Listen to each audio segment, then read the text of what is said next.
It is time to talk about torque. And for that purpose, I've pulled up a picture of a crane here. And the first thing I'll point out is the first thing that you should do when it's time to solve a problem involving torques, and that is to choose your origin, because torque is a quantity whose value depends on your choice of coordinate system.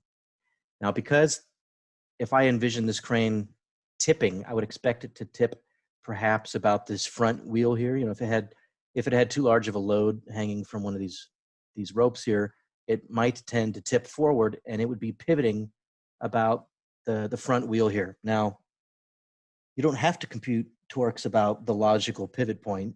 Oftentimes there is no logical pivot point, but that's the choice I'm going to make right now. So I've set up some XY axes whose origin is at the front wheel. Now, up to this point in the semester, we've never really been concerned with where a force is applied. Case in point, here's a free body diagram for this block A, which is resting on block B.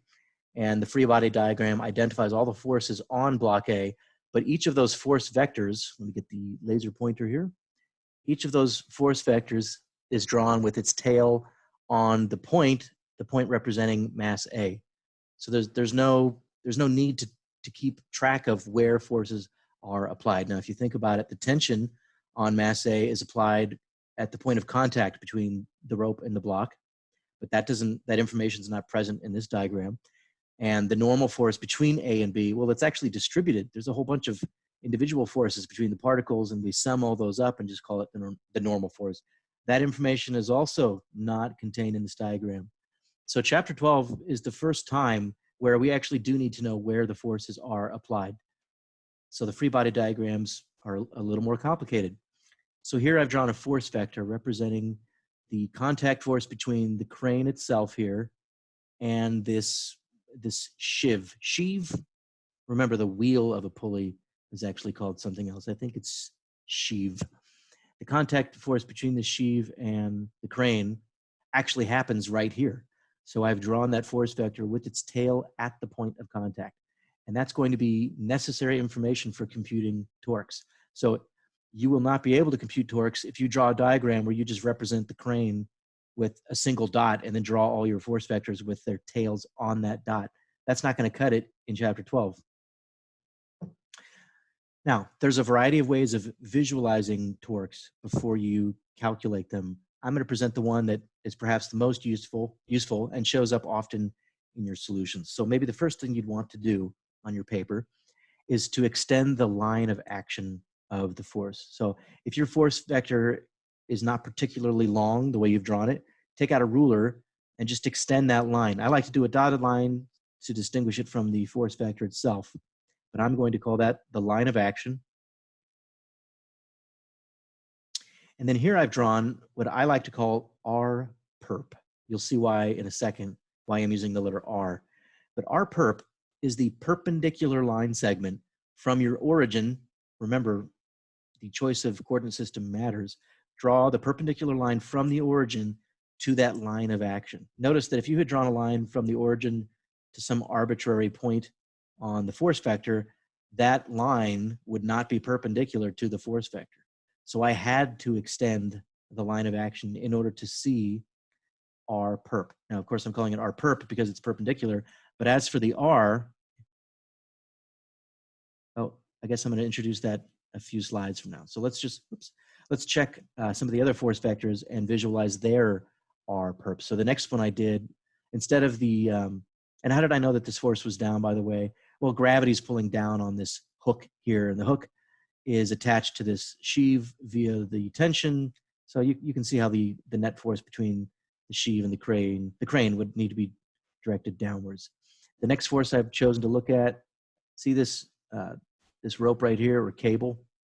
There's a tension in that cable that is being applied in this direction as far as the point of contact is concerned. Now, actually, this system, a lot of these forces are equal and opposite force pairs. Like this same cable is also going to lift up on this piece of the crane. And then if you were to calculate the torques, you might find that the torques cancel. So I'm just looking at just a few representative forces here. But the force that's applied by this cable to this piece of the crane is definitely along the cable. That's how tension works. Now, if you extend that line of action, you can see that it actually passes through the origin.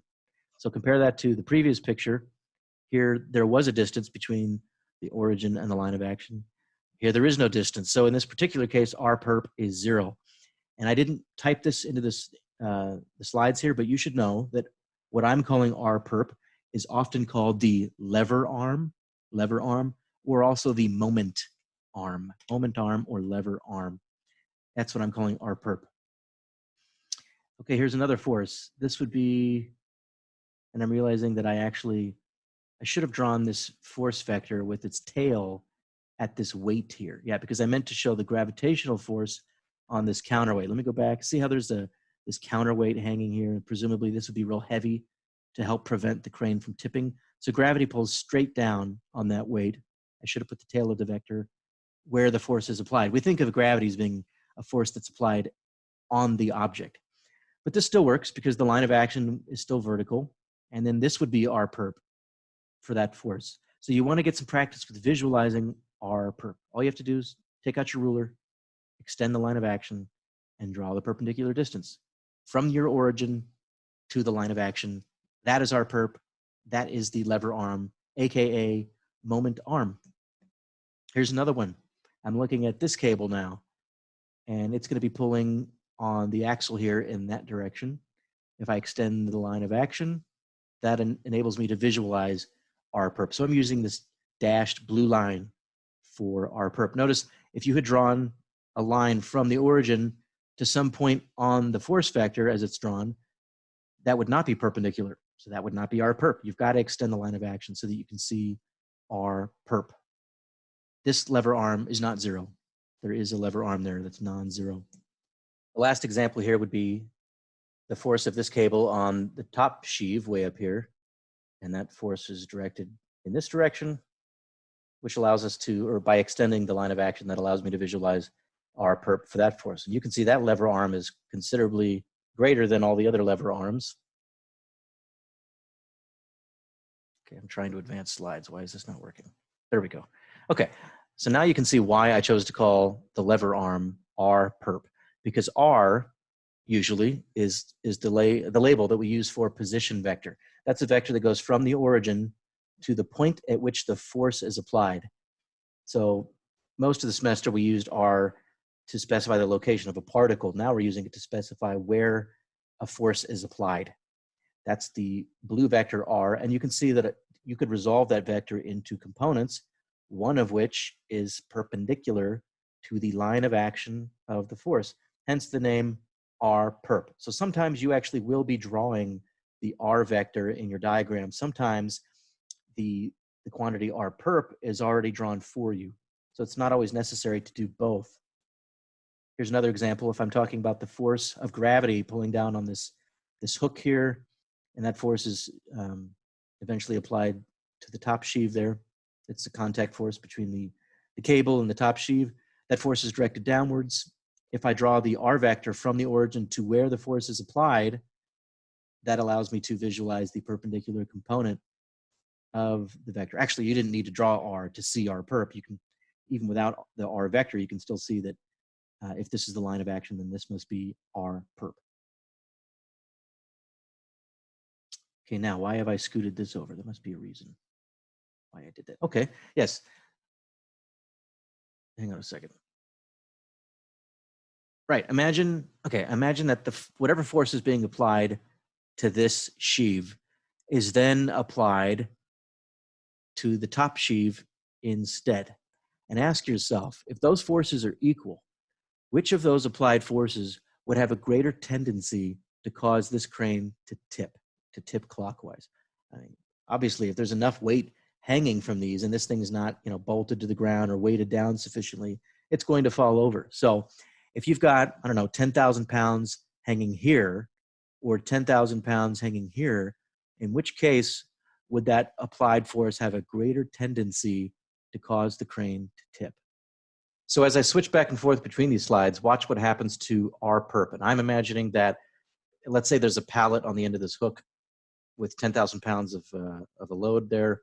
So that 10,000 pounds is ultimately being applied right here. Or you could imagine the same pallet with a load of 10,000 pounds applied out here. So it's the same force, but watch as R perp changes. When the force is applied at the end, R perp is considerably greater. Let me get my laser pointer back here.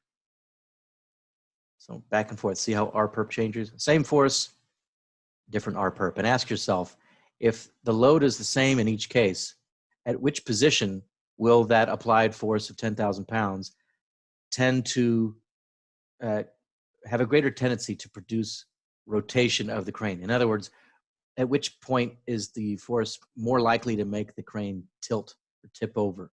I think it's fairly obvious that you get more of a tipping tendency if the force is applied at the end. So this concept of torque, or this quantity that we call torque, in some sense quantifies the tendency of a force to produce rotation. Okay, so we know that R perp has something to do with it. When the picture, or when you can tell from the picture, when your intuition tells you that the force is more likely to cause rotation, well, coincidentally, R perp is greater, or not coincidentally. I'm trying to make the point that the torque depends on R perp. And the first reasonable guess would be, and it looks like this R perp is about half of this R perp, your first guess would be that doubling R perp for a given force should have twice the tendency to cause this thing to tip. In other words, twice the torque. And that's the statement that I've made over here. So in this book, we use the Greek letter tau for torque. You might also see a capital N sometimes, but we use that for normal force usually. So tau for torque. And I'm making the suggestion that torque should be proportional to force. Or perhaps I'm just making that definition. Oh, you know what? I think I overshot. Yeah, I meant to say R perp. Torque is proportional to R perp. When I moved the force out to the sheave at the top, I was imagining that the applied load was the same. So the force didn't change. It's R perp that changed. And clearly that would result in a greater torque if R perp goes up. Okay, now we can look at how the force should affect the torque. So let's look at two different forces, both applied at the same place. So the point of application is not changing. What happened to my laser pointer here? Now it's a pen. Okay, I got to get my pointer back. So I'm imagining that the force is doubled. Just consider two different forces applied at the same place. You would expect this force to have a greater tendency to tip the crane than this force. In fact, if the force is twice as great, the most reasonable guess would be twice the torque. So there's two ways you can increase or decrease torque. You could change R perp, the so-called lever arm or moment arm, or you could change the applied force. Now the observation I just made was that torque should also be proportional to force. If you pull twice as hard down on that top sheave, you would expect twice the torque. So I've made two simultaneous statements of proportionality. Here they are. Torque should simultaneously be proportional to the lever arm and the applied force. We don't have to make those statements separately. We can combine them and make a single statement of proportionality. And that's this: the torque should be proportional to the product of R perp and F. If you just look at this mathematical statement, doubling the force would indeed double torque, and doubling R perp would indeed double the torque. Or tripling, think of it this way. If you want to review some proportional reasoning, what happens to the torque if you double the force and triple R perp? Well, 2 times 3 would be 6. That would give you 6 times the torque. That's what this statement means. Torque is proportional to the product of lever arm and applied force. Now let's talk about sign, S-I-G-N. Torques can be considered positive or negative. Now, if you think back to trigonometry or pre-calculus, whatever you took in high school, the convention is that angles which are swept out counterclockwise from the positive x-axis are considered positive angles, and angles swept out clockwise, so the other direction, are considered negative. And we use that convention here. So you look at the applied force and ask yourself, which direction would this applied force tend to tip the crane? And in this case, obviously, it would tip it clockwise. Well, we consider those to be negative torques. And truthfully, you don't have to stick to that convention. If it seems more intuitive in a particular problem to call clockwise the positive direction, then you can do so as long as you're consistent. So I think the simplest thing is just to pick one rule and stick with it. Let's call clockwise torques negative. And that means that counterclockwise torques would be positive. Let's take a look at this force. Just use your common sense. Which direction would the force on this in this cable, the force on the crane, if you look, it's actually applied to the crane. Which direction would that force tend to rotate the crane? That's going to pull back and make the crane rotate counterclockwise. We call that a negative torque. Now, if you're wondering, is there a way I can always tell whether it's positive or negative without using my common sense? Because what if I don't have any common sense? And there is a way. We'll get to that in just a second. But I'd like to point out at this juncture that while we won't be needing this until later in the chapter, and heck, we may actually run out of time and not need this at all, you should be aware that torque really is a vector quantity. Now, right now, I just pointed out that it can be positive or negative, so maybe you're already thinking that's kind of like velocity. Speed is just a magnitude, but velocity can have a sign associated with it. So in that sense, you can already see that torque is kind of like a vector, but the statement is actually precise. Torque is a vector that has three components, just like any other vector that we deal with. But I'd like you to be acquainted here with the right hand rule. So let's look at this person's knobby hand here. And I was looking for a better picture, couldn't find one. See what this person's doing with the fingers of their right hand, how the fingers are curled. What I'd like you to do is hold your hand out in front of you, and you can do this because you're at home and nobody's watching you, so you don't have to worry about looking stupid. Take your fingers and curl them in the direction that you expect the crane to tilt. So for this particular force, it's clear that that would tend to tilt the crane counterclockwise. So I'm holding my hand in front of me, and I'm curling my fingers counterclockwise as I look at my hand. And when I do so, my thumb is pointing out of the computer monitor at me. And the direction of my thumb there is the direction of the torque.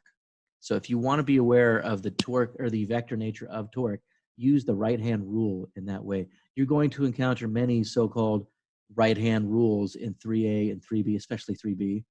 The most interesting applications show up from 3B. Okay, so you just curl your right hand in the direction that the thing's going to tilt, and your thumb will tell you the direction of the torque vector. So since we consider counterclockwise torques to be positive, then when your thumb is sticking out of the page, that's a positive torque. And if I go back to this picture, this crane would tend to rotate clockwise due to that applied force. So notice you have to flip your hand around so that you can curl your fingers clockwise. And now my thumb is going into the page. So a negative torque would correspond to a torque vector into the page. You don't actually need that. Just determining whether it's clockwise or counterclockwise is fine. Right, here's another example, clockwise torque. Thumb goes into the page. Here's a little summary of that rule. A little description here. It's telling you to first point your fingers, the non-thumb fingers. Sometimes they call this the four fingers, which is funny because there are four of them, but I don't think that's why they say four fingers. It's because they're in the fore of your hand, the front. Put your fingers along R, curl them towards the applied force. That's something I did not say previously. So do we have a graphic for that? Let's use this example. I can't show you, I'm not in the room with you, but put your fingers parallel to that R vector and then curl them down towards F. And if it's awkward, you may have to flip your hand over until it feels natural. You should be curling your fingers through an angle less than 180. If you had to curl them through an angle greater than 180, it means you need to flip your hand. But when you do that, your thumb is pointing in the direction of the torque vector. We're not going to use that a whole lot. Okay, so here I've labeled an angle theta. By definition, theta is the angle between the R and F vectors. Simple as that. You can just look at the picture and see it. Look at where the R and F vectors meet. The angle between those two directions is our angle theta. And please observe the right triangle here, comprised of the line of action of the force, the R vector, and this quantity R perp, the perpendicular component there. Now, since R, the length of R is the hypotenuse of this triangle, if you take the hypotenuse and multiply by the sine of theta, that would give you the opposite side. And the opposite side is what we call R perp. So now we can express r perp in terms of the length of the r vector, that's the vector that goes from the origin to the point of application of the force, and the sine of the angle between r and f. Okay, r perp is r sine theta. That's worth memorizing. Although it only works if you're using theta as the angle between r and f. Okay, and that means we can go back into this expression for torque and substitute. In a previous slide, I said that torque was proportional to the product of r perp and f. Let's substitute now for r perp, and we could also put it this way.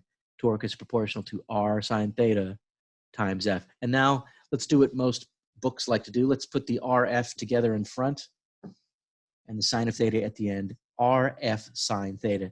Definitely need to memorize that, because in these problems, many of the problems from this chapter, you will be computing torques. You will definitely have an exam problem in which you have to compute torques. So at the very least, you have to know the formula for calculating torque. Now, what about this proportionality symbol? It's kind of pesky to have to deal with proportionality. We would prefer to have an equal sign. So I just pulled up a table from the web, giving you some options here. These are various valid units for torque. It's got to be some unit of distance times some unit of force. And then there's the pound foot, pound for force, foot for distance. We will be using the Newton meter. So if one replaces the proportionality symbol by an equal sign, what one is actually doing is defining a unit of torque. So if you have, I don't have a graphic for this, but if you apply a force to an object of 1 Newton at a distance of 1 meter from the origin, that's 1 times 1, and you apply that force in a direction so that it's 90 degrees from the r vector, sine of 90 is 1, by definition, you have applied a torque of 1 Newton meter. Newton meter. That's it. So we can get rid of the proportionality symbol if we agree to use those units, and we'll just put an equal sign there. If you go to a hardware store like Home Depot and you buy a cordless drill, you're shopping for a drill, it's going to have a torque rating on it. It'll tell you how hard that drill can torque on something like a screw that's being driven into a 2x4. And you may need to know that number. You may need to know that your drill can have a sufficient output torque to accomplish the job that you're doing. And often that torque rating is given in foot-pounds or pound-feet. I forget the order. Those are, imperial units. I don't mean Star Wars imperial. We're talking about the British system. Have you ever noticed how in the original Star Wars movies, all the bad guys have a British accent and the good guys are American? I mean, I'm all in favor of that, but it's a little silly when you recognize that. I'm not dissing Brits. I'm just saying, yeah, USA. Torque, we're going to use the SI system Newton meters. Now, some of you are probably thinking, wait a minute, I know what a Newton meter is. That's a joule, force times distance. You're telling me that torque has the same units as energy? Because the Newton meter, or the joule, is a unit of energy. What does this have to do with energy? Well, I do have an explanation for that, but I'm going to save that. Okay, so Newton meter will be RS. Yeah, I was trying to say at the hardware store, you may, on the packaging or the manual that comes with your tool, it may specify the output torque in foot-pounds or Newton meters. And as I recall, 1 Newton meter is actually roughly the same as 1 foot-pound of torque. Okay, now why do I have this graphic here? What's this all about? Right, okay. So I lied to you a moment ago. I said I specified the angle here between the r and f vectors. Technically, that is not the angle. Here's what you would do. Extend the direction of r and the direction of f. So if you took the r vector and scooted it up, scote. If you scote this vector up so that its tail coincided with the tail of f, so put the vectors tail to tail, then the angle between those vectors is actually theta. So a moment ago I said that this was theta. Technically, this is theta. But when it comes to calculating the sine of theta, it really doesn't matter which of those two you use. But before I remind you of that fact from trigonometry, let's observe the rule here. You would take your right hand in order to determine the sine of theta, because remember, torque is a signed quantity. If it's clockwise, it's negative. If it's counterclockwise, it's positive. And I mentioned that there's a way of doing that. There's a rule you can apply where you don't have to ask yourself, hey, is this going to tilt the object clockwise or counterclockwise? Here's the rule. Take your right hand, the fingers along your right hand, and point them parallel to R, and then curl them towards F, and make sure that you're curling through an angle less than 180 degrees. You've got to be curling through an angle less than 180. And that's the angle that we call theta. So if you had your fingers pointing along this direction and you curled them towards F, that angle you turn your fingers through is theta. Now, if that angle is clockwise, you're talking about a negative value of theta. Sine of a negative number is a negative number. There's your sign for torque. Let me go back to right? So if you plugged in a negative angle here, the sine of theta would be a negative number, and you would have your negative torque. So you can also get the sign that way by using the right hand rule. Okay, practice right now with this slide. Put your fingers along this R vector. You'd have to curl your fingers towards F, and that angle is less than 180.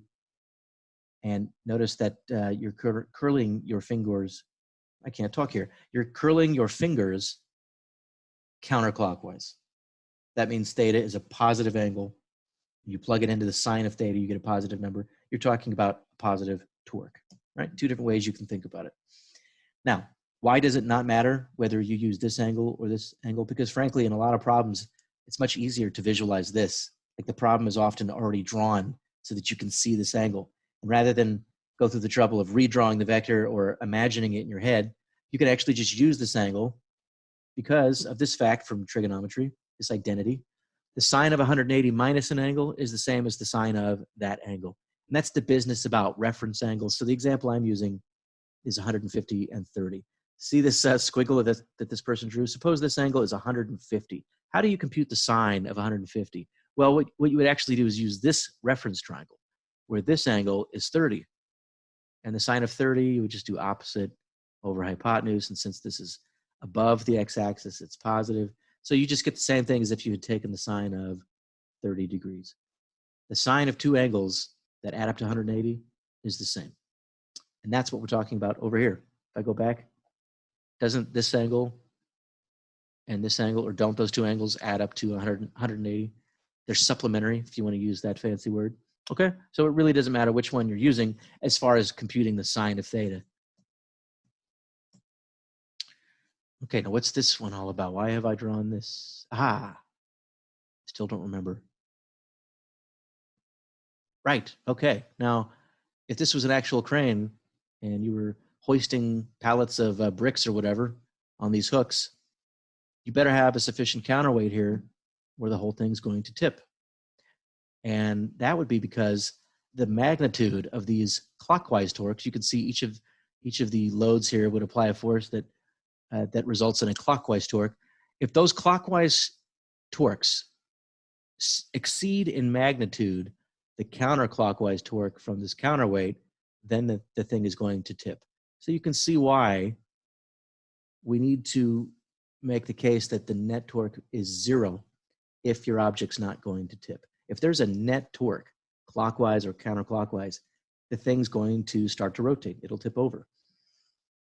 So one of the conditions for this thing being in equilibrium, you could say rotational equilibrium, is that the net torque must be 0. And that means when you add up all the positive torques, you get that magnitude, add up the absolute values of the negative torques, and those two sums need to be the same. So the clockwise torques must balance the counterclockwise torques. Otherwise, your thing's going to tip. Okay, so here are formally, not formerly, but formally, the conditions for so-called static equilibrium. Now, your book might go further and say there's translational equilibrium, which implies that the net force is 0. Remember, F equals ma. We first started out talking about F equals ma as applied to a particle, but now we're talking about extended objects. That crane could have dozens of forces on it. And so we're really talking about the net force. And remember, F equals ma, if you're talking about an extended object, that a is the acceleration of the center of mass. So in order for your extended object to be in equilibrium so that the center of mass is not moving all over the place or starting to move, in other words, so that it's not accelerating, you need the net force to be 0. So we've seen this for a while now. This is the condition for translational equilibrium. And now there's this additional condition for rotational equilibrium. If you don't want your thing to start rotating, the net torque on it needs to be 0. Now remember, for a two-dimensional problem, this is actually a compact way of writing two equations. The net component of the force along the x-axis needs to be 0, and same for the y-axis. So check it out. There are 3 equations that must be true or must be satisfied in any static equilibrium problem. If you're analyzing the beams in a building and you know the beams are at equilibrium, they're not starting to tip or fall, then you know that these 3 equations must be met. And that means when it comes time to solve problems, you know where to go to get your equations.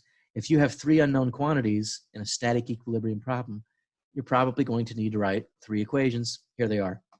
Now, I should point out that, see how I've written the arrow symbol over tau? Torque, as I pointed out, is also a vector quantity. So arguably, this is a compact way of writing 3 equations, but for our purposes, we're just looking at one axis. And that's that axis that comes in or out of the board or the page. Remember all of the torque vectors we looked at that came out of the page or into the page. So that's just a single axis. So don't worry about the fact that there are 2 other components there, because we're not interested in those sorts of problems for this class. However, if you took a more advanced mechanics class, depending on who you took it with, you might study rigid body dynamics, which is really cool, pretty mathematical. Conceptually, it's challenging, but there's a number of vectors you have to keep track of. There's the angular momentum vector, which is this vector L. There's the torque vector. And for something like a top here, which is precessing, you know, it's kind of revolving around this vertical axis as it spins. A lot of you are familiar with that behavior. The torque vector is changing its direction during that precession. So you would definitely need to take into account the vector nature of torque. We might get to touch on that at the end of this chapter. Okay. So why have I written this again? Torque equals RF. Oh, right. I wanted to elaborate on why the units of torque seem to be the same as the units of energy or work. That is the joule. Here's why. Oftentimes, we're applying a torque through an angle. You know, a torque is like, it's like a force that twists something. It's kind of like force, but I honestly don't know how to put it into words so much as define it mathematically. But you could say torque is, it quantifies the tendency of a force to cause something to rotate. I think that's a good way to put it.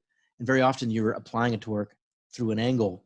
Now, what are the units, or what are the dimensions of the radian? Remember, radian is defined as arc length divided by radius. That means it's dimensionless. Distance over distance is dimensionless. So if you take the Newton meter and multiply by something that's dimensionless, you have another quantity with the dimensions Newton meter. And now that kind of makes sense, because let's say you're opening the lid of a jar and you're working against that friction in there, or maybe it's a vacuum.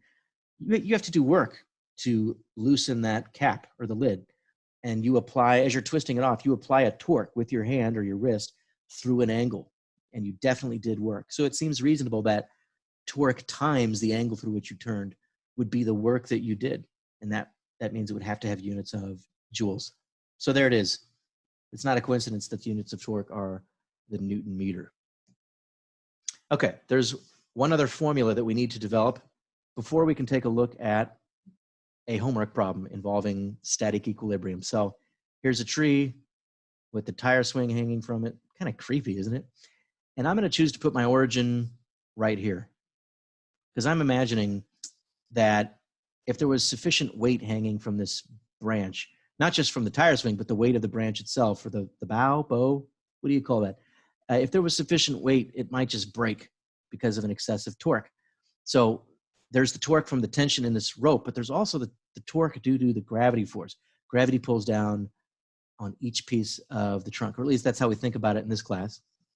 Einstein would have had a different interpretation, but so there's a bunch of gravitational forces on all the little pieces of the branch there, and that means there's a bunch of gravitational torques. Let's look at one of those torques. So what I've done here is imagine a little piece of the branch. It's this little brown box here, and I've drawn the force of gravity, which pulls down on that piece of wood, or piece of tree. Wood's not living. And I was careful to put the tail of the force vector at the point where it's applied. We think of gravity as being applied to the particle. Here's the r vector. It goes from the origin to the point of application. And then what's this? You are correct. That is r perp. So I've got all the quantities indicated here. And again, this is the x-axis. This is the y-axis. Okay, so how do you compute torques? This subscript I refers to this mass. I'm imagining maybe I've chopped up the branch into like 1,000 pieces, M1, M2, etc. Now I'm talking about the torque on the ith mass, where I could be any number between 1 and 1,000. Well, we know that torque is r perp times force, r perp times force. And the force here is the force of gravity, which we know to be mg. So there it is. This is the expression for the torque on the ith piece of mass. And we say the torque about this origin. Remember, torque depends on where you put your origin. Obviously, if you put the origin over here, you'd have a totally different r perp. So this is the torque on this piece of mass about this origin. Now, we'd like to calculate the total torque on this branch due to all those individual torques. Gravity's pulling down on every part of the tree. So how do we calculate the net torque? Well, because if you think about it, all those torques are going into the page. Use the right-hand rule, put your fingers along the blue vector, curl them towards the red vector, your thumb goes in. All those torques go into the page, which means we can just add them all up. It's like vector components along the same axis, you just add them up. And here's another observation, r perp. Look at the picture here. This is r perp, right? Well, look at this point. In our coordinate system, this point would have coordinates x, comma, y. This is the x coordinate. This is the y coordinate. So r perp is actually the x coordinate, is it not? Oh, and you know what? I just realized I left out a minus sign because this is technically a clockwise torque. Darn it. I'll have to fix that slide later. There should be a minus sign here. If you want to go with the usual convention, this clockwise torque should be negative. But I've replaced r perp by x, and now we add up all the torques.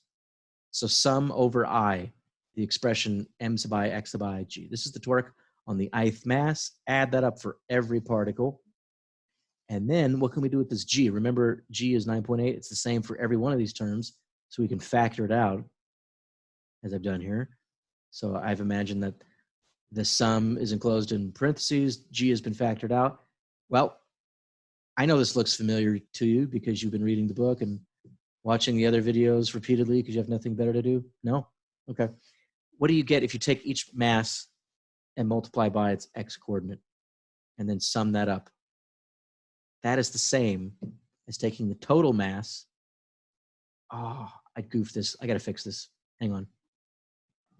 Okay, much better. This was supposed to say x center of mass. That's what this quantity is in parentheses. Taking each mass, multiplying by its x component, and then summing over all particles is the same as just taking the total mass and multiplying by the x coordinate of the center of mass.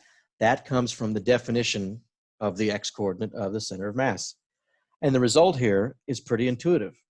It says that if you'd like to calculate the total torque due to gravity, and that's important, I haven't labeled it T or tau sub g, I'm just calling it tau, but we are talking about the gravitational torque specifically.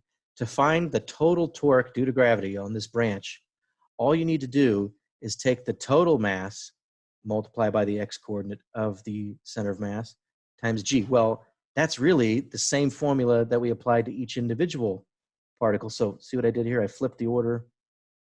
What is x center of mass? Let's just pretend now that this brown box represents the center of mass of this entire branch.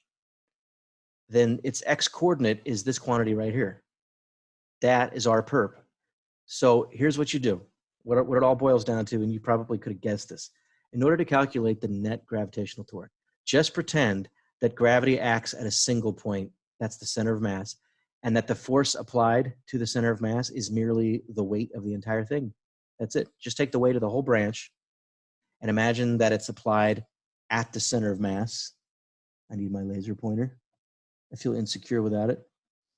Imagine that that force is applied at the center of mass and then calculate r perp for that torque. That's it. So it's like you're treating the whole system as if it's a single particle with one force. Okay, I put a box around that because it's special. Now we're prepared to do problem number 58 from your homework. This is I'm going to do a more extensive version of this problem, the ladder problem, as I call it. And here's what it's about. You've got a ladder leaning against a wall. And the wall, the material of the wall and the ladder is such that there's no friction between the wall and the ladder. So you don't have to worry about the wall pushing up on the ladder. See, that force would be parallel to the surface. That's what we call a friction force. If the force between them is normal or perpendicular to the surface, we call it the normal force.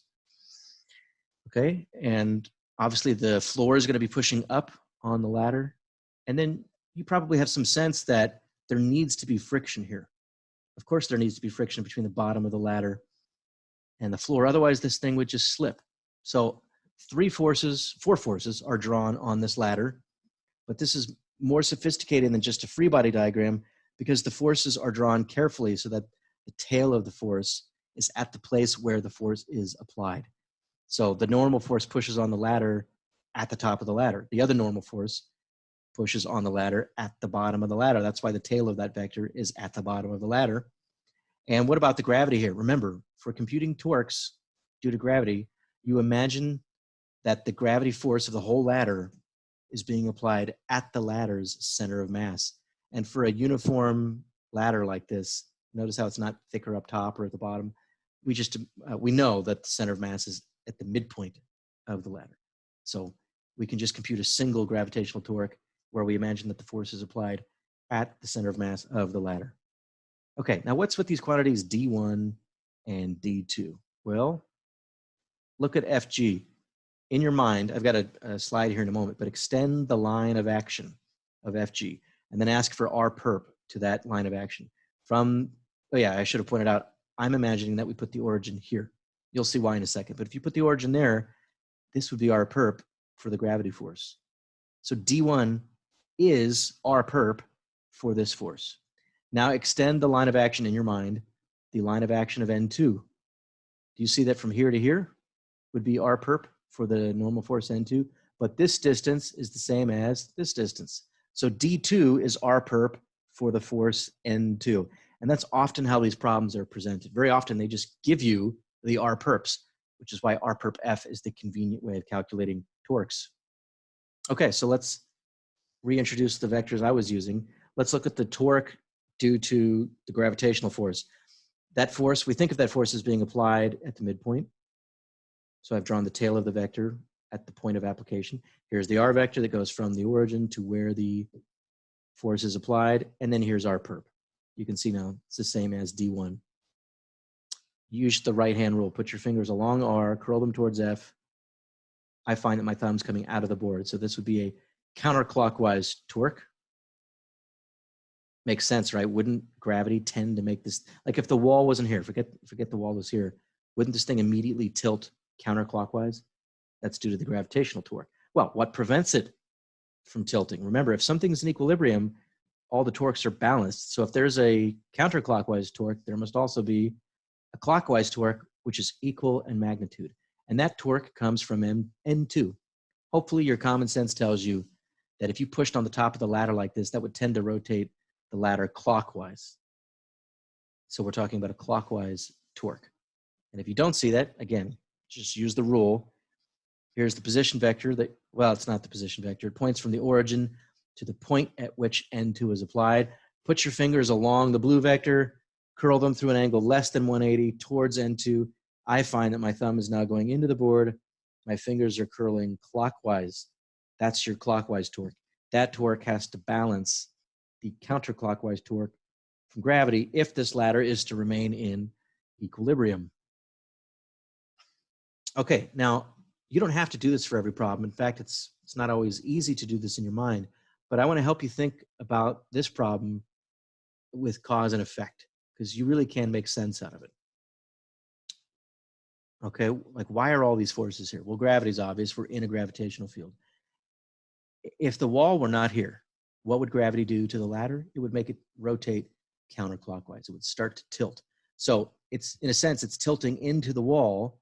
That is why the wall is pushing back. The wall has to push back to produce that clockwise torque that prevents it from falling counterclockwise. Well, now think about F equals ma. This is purely vertical. This is in the horizontal direction. If the only force horizontally was N2 on the ladder, wouldn't the ladder start to slide sideways? It would accelerate to the right. That's what F equals ma tells us. So some other force has to kick in and push back against N2, and that's the static friction force. So you have to think about it in terms of forces balancing, but also torques balancing. And you can imagine walking up this ladder, and if this angle here was too small, imagine this ladder was tilted at a smaller angle, you can imagine that it would slide because you wouldn't be able to get enough friction. So let's look at that. I'm going to now, well, okay, here's the R perp distances. Let's check those. Extend the line of action of FG. Here's our perp for the gravity force. Now, this can be a little confusing, but if you extend the line of action of N2, then R perp for that force would be right here. But I didn't want to clutter up the diagram right there, so I just scooted it over to here. So this is R perp for N2. And you want to get practice with visualizing R perp. You do need to get practice with that. Okay, so I've now put the ladder in a different configuration, and I'm going to flip back and forth between these two. So watch carefully what happens here. First, observe when you decrease the angle theta, watch what happens to the lever arm, R perp, for the gravity force. See how it's now longer? By lowering the angle theta, we have actually increased the lever arm. But don't forget, torque is proportional to lever arm times force. So while the force of gravity on the ladder has not changed, the gravity or the weight of the ladder is still the same. The lever arm of that force is now increased. So you could also say it this way. I think they would say it this way in a statics class. We've increased the moment of the gravity force. Remember, moment arm, lever arm. So you can change the moment of the force by changing the angle. So because the counterclockwise torque is now greater, the clockwise torque needs to increase as well if these two torques are still to balance. But check it out. Watch what's happening to R perp for N2. Because this angle has been reduced, now R perp for N2 is less. So we've simultaneously increased the moment of gravity force, which increases the torque from gravity, and decreased the moment of N2 about the origin, which would tend to decrease the torque. So in order to keep this torque great enough to balance the torque of gravity, N2 has to increase. See how I've drawn the angle or the arrow longer? This arrow has to get longer so that the clockwise torque will still balance the counterclockwise torque. Okay, then one more step in this cause and effect line of thinking. Remember, N2 tends to make the ladder slide to the right, F equals ma. So the friction force has to kick in even stronger. Hopefully I've shown you why, as the angle theta gets smaller, static friction force has to get greater and greater. Now maybe that was kind of common sense to you, but it's nice to be able to express that using the language of the dynamics, the Newton's dynamics that we're studying in this class. Okay, well, we all know that there's a limit to how much static friction you can develop between two surfaces. That's determined by the materials and also the normal force. So eventually you get to an angle low enough that you're asking for too much friction, you're not going to get it, ladder's going to slip. Okay? So now we can just work that problem. Now, because I already reasoned through the cause and effect in this problem, I have some idea where I'm headed, but that's really not always necessary. Some of these problems are more complicated, and it's not really clear at the outset how you're going to get to the answer. And so my advice is just to write the three equations that you have at your disposal and then take a look at the algebra problem that you're left with. So I've exaggerated, well, actually I've drawn the angle smaller than it probably is just to make the, to give us more space to work with here. And the first force that I've drawn would be the gravity force. And remember, when it comes to calculating gravitational torques, while arguably gravity is pulling on every little piece of this ladder, we can just regard that as a single force equal to the total weight of the ladder, and it has to be applied at the center of mass of the ladder. And since the ladder has a uniform thickness, I've just put that at the middle. So we'll call the length of the ladder L. Here's the force mg. And let's just think about the equilibrium along the y-axis. Since this ladder presumably is not accelerating, the net force in the y direction must be 0, and that means we need an upward force to balance the downward force. That upward force can only come from the floor pushing up because we're told that there's no friction here. And I know that I need to draw this arrow as long as this arrow. Now, that's not something I would take points off of for on an exam if you didn't have the arrows with the appropriate length, but it's nice to reflect that in the diagram if you can. Besides, it may not be clear while you're drawing the free body diagram what the length of the arrows needs to be. That's why we draw it, so then we can write the equations and figure out the relationship between the quantities.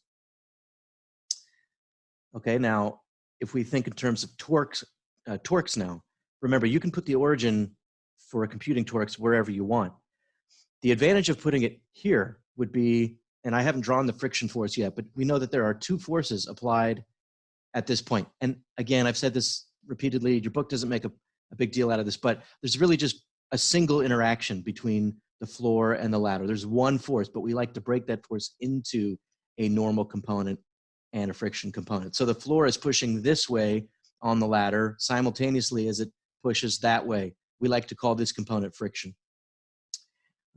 And because there are two forces applied, or two components applied here, if we put the origin there, the torque due to those forces is 0, and that will simplify the torque equation. So that's the advantage of making a prudent choice of origin, is it may eliminate torques from your equation. Now, sometimes you end up eliminating a quantity that you were actually looking for. So you may find that your choice of origin for the torque equation was erroneous, or led you to a dead end, and you'll have to go back and put the origin somewhere else. Okay, so now I'm thinking about torques.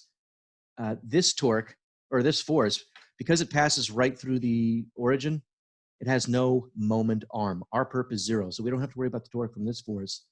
But this force does have a lever arm. In fact, look at the line of action here. This would be R perp for this force. So there's definitely a counterclockwise torque from gravity that would tend to make the ladder fall into the wall, and as a result, the wall has got to push back to apply a clockwise torque. And so I will draw the force that your book calls N2. And I know it points in that direction because by definition, it's a normal force. If this force had any component along this axis, that would be a friction force, and we're told that there's no friction. Okay, now think about equilibrium along the x-axis. If this ladder's not accelerating, then the net force in the x direction has to be 0. So there must be some horizontal force to balance this force to the right. And of course, that's when the friction comes in. The friction kicks in to prevent the ladder from scooting to the right due to N2. And I would have to make that force equal in length if we have equilibrium. So here's what I'll call static friction. Right, so that's a sufficient diagram. All the forces have been drawn and their tails have been placed at the points of application of the forces. Now we can write our equations. And I suppose I should, the length of the ladder again is L. Let me write those numbers down. The problem tells us that the ladder's 3 meters long. And how heavy is this ladder? Hang on a second. They don't tell us the mass of the ladder, which tells me that we don't need it. But we are told that the coefficient of friction here, static friction between the ladder and the floor, is 0.4. It should be a rather large coefficient of friction for safety reasons. Why would you want to be on a ladder that slips easily? If you look at the feet of a ladder, often there's some rubber pads on there. All right. So I'm going to write the equations in the same order in which I reasoned. So I'll start with equilibrium along the y-axis and say some of the forces along the y-axis needs to be 0.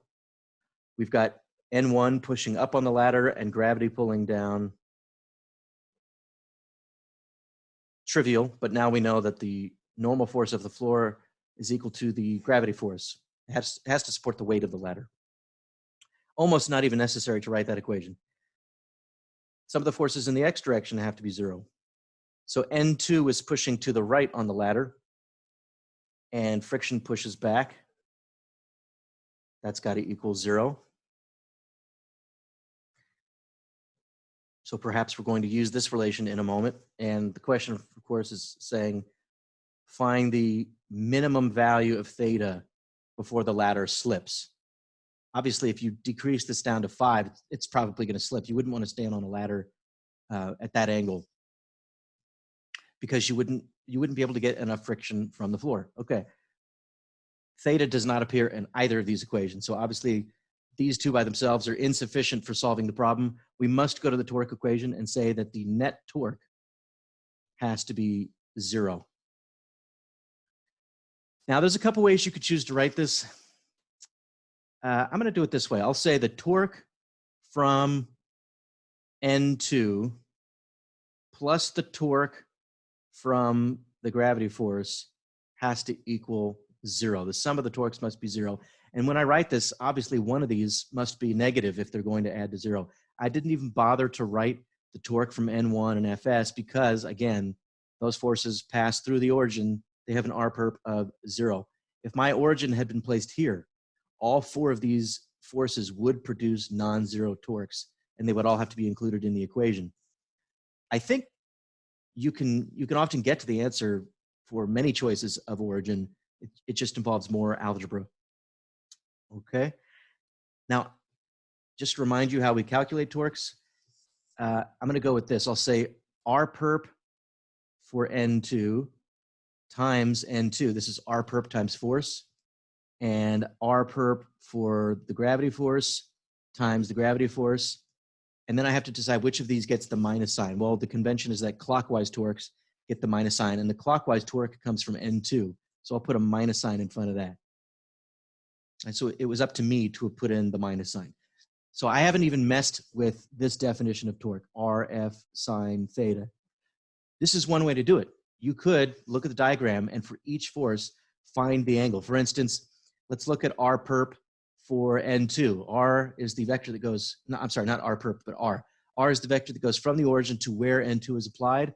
So I could call this the angle theta for the force N2. Now, I probably wouldn't want to use the letter theta because I'm using theta here specifically for the ladder that, or the angle that the ladder makes with the floor. So you're going to have to get creative with the notation. And that's one of the difficulties. But I'm circumventing that here by just going with the R-perp notation. Okay, well, what is R-perp? Let's get that from the picture here. For this force, if you extend the line of action, and you've already seen this in the PowerPoint slides here, but we know that this is R-perp. It's the perpendicular distance from the origin to the line of action of N2. That distance here is the same as this distance. Well, let's check out this right triangle. Do you see how the hypotenuse is the length of the ladder L? If I multiply L by the sine of theta, that will actually give me the opposite side, which is what I want. So I can say negative L sine theta, that's R-perp for this force, times N2. And this actually does look like the expression for torque, does it not? R F sine theta. The magnitude of the R vector actually is the length of the ladder. So you would have recovered this expression anyway. Now what about R-perp for the gravity force? Okay, here's the line of action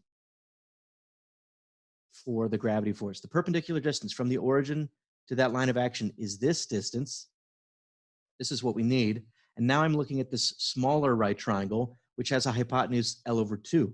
So if I take L over 2 and this time multiply by the cosine of theta, I will get R-perp plus L over 2 cos theta. Now, if you're wondering, why is it cos theta when the expression for torque is sine of theta? Trust me, they do agree, but the angles would be defined differently. So what is the angle theta, not this theta, but the general angle theta between the R vector for gravity and the gravity vector itself? The vector that points from the origin to where the gravity force is applied, that's this vector. And then here's mg. So that angle would actually be 90 minus theta. So if you said L over 2 times mg times the sine of the angle between them, which is the sine of 90 minus theta, well, the sine of 90 minus theta is the cosine of theta. So of course they're consistent. You're going to get to the same result no matter how you do it. So pick the one that's easiest, really. Okay, now we've got three equations. I'm going to number them just in case that's convenient.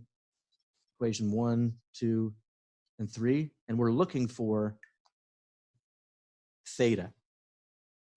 So why don't we do this? Isn't theta limited by the static friction? The overall thrust of this problem is to say that there's a limit to how much friction you can get, and that means there's a limit to how small theta can be. So we need to relate theta to the friction somehow, and I can just substitute here. That normal force has to balance friction. So let me put this in there. And do you see how I can divide L from the equation? That's kind of interesting. It doesn't matter how long the ladder is. So I'll divide out L and say negative sine of theta times static friction plus 1/2 cos theta mg is 0. And I can't yet divide out the mass because I don't see it here. But where can we go with that? What I'll do is solve for cosine of theta. Cosine of theta, well, I'd have to put this on the other side. Oh, you know what? I've got thetas in both places. Yeah, that's no good. So let's do it this way. Sine of theta fs equals 1/2 cos theta mg. See, I just moved this to the other side. And now let's extract tangent from this. Let's divide both sides by cosine, and I'll move this over there. And I'm left with sine over cosine, or tangent of theta, is equal to mg over 2fs. Okay, now we're getting closer, because if we can enforce the condition on fs, then we can enforce the condition on tangent of theta. So now I'm going to use this. In general, the static friction force has to be less than or equal to its max possible value. And its max possible value, the model that we use in 3A, is the coefficient of friction times the normal force. Now, which normal force are we talking about? Where'd my picture go? The static friction depends on the normal force at the point of contact. That would be this normal force, N1. So if you read from left to right here, overall this inequality says that the static friction force has to be less than or equal to mu times N1. But remember, from the Y equation, equation 1, N1 must balance the weight of the ladder, or the gravity force on the ladder. Okay, so now we've got some information about the denominator here. The largest value that the denominator can take is this value. Now, how do we, I have to think for a moment to translate an inequality involving a denominator into an inequality involving the whole thing. Yeah, so think of it this way. The smaller you make the static friction force, the greater this whole thing becomes. So I can say tangent of theta would have to be greater than or equal to mg times 2 mu mg. And frankly, thinking in terms of inequalities like that, for me, is a little challenging. So you don't actually have to use the inequality. What you could just say is, look, we're looking at the particular angle at which the whole thing slips. So let's just go with the equality here. Let's go ahead and set fs equal to, you could just set it equal to fs max and look at that crossover point between slipping and not slipping. And then you wouldn't have to think in terms of inequalities. That's usually how I do it, but it's kind of nice to be able to express it this way. Now we see that the m's cancel and the g's cancel. So this expression is suspiciously simple here. Tangent of theta has got to be greater than or equal to 1 over 2 mu s. Hopefully I've proceeded correctly. We'll compare this with the solutions manual. And I'm going to remind you about the shape of the tangent function. It looks something like this, and it's got an asymptote at 90 degrees. So we're finding that the tangent has to be greater than or equal to some limit. Let's call this that lower limit, 1 over 2 mu s. So we've got to be somewhere up here. Yeah, and that tells us that we've got to be past some minimum angle here, right? If your angle was somewhere in here between whatever this angle is and 90, then the y-coordinate here, which is tangent of theta, would be, I should label this tangent of theta, your y-coordinate would be somewhere up here. Okay, so let's go ahead and take the arc cosine, excuse me, the arctangent of both sides. First, I'll evaluate this. 1 divided by 2 divided by the coefficient of 0.4. Okay, so the tangent of the angle must be greater than or equal to this. Let's take the arctangent. And that means that theta must be greater than or equal to 51.3 degrees. Or in other words, the minimum value of theta is 51.3. And again, if you find it challenging to think in terms of inequalities, then just go with the equal sign. And you could solve directly for theta min. Let's check the book here. What answer did they get? 51 degrees. Okay, so that's a good problem. I'm going to revisit this problem at a later date, and we'll add another layer here. We'll put a person on the ladder and take a fixed value of theta and ask how far up the ladder can the person go before it slips. Now, depending on the angle, you could be able to go to the top of the ladder. But if the angle is shallow enough, like let's just take this angle, for instance, 51. That's the minimum angle for just the ladder with no person on top of it. So if you've actually got it at that angle and you go any distance up the ladder, I think the ladder's going to fall. So we'll come back and revisit the ladder problem with that extra complication. And as I recall, if you allow friction to exist between the wall and the ladder at the top end, the algebra gets even messier. You can still do the problem. That would be a good challenge if you've got the time. But you could just keep adding complications here and still get meaningful results.